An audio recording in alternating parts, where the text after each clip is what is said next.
Dito na mga kapatid pong ating 5 months old na luya, no? At yan, medyo talagang napabayaan din po natin, kaya ang mga damo ay mas mataas na sa kanila. Pagka ganito kasi medyo mahirap pong gamasan yan basta-basta dahil magagalaw na po yung ugat at maaari pong makaapekto sa paglaki ng laman ng atin pong mga luya. So ito pong area na ito medyo nagamasan pa po natin ito nung nakaraan, kaya yan siya, nakabelo, naunang nakabelo po yung mga luya. Kaya maganda ang kanyang pagtubo at wala halos masyadong mga damo.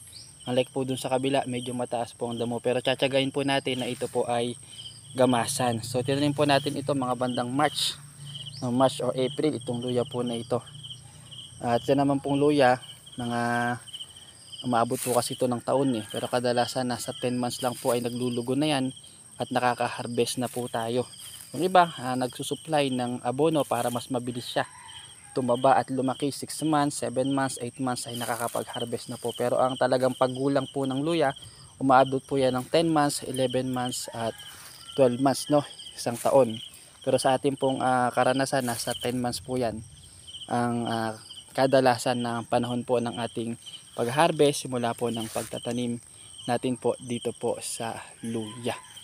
So yan, sige, magagamas muna tayo ng luya sa luyahan pala.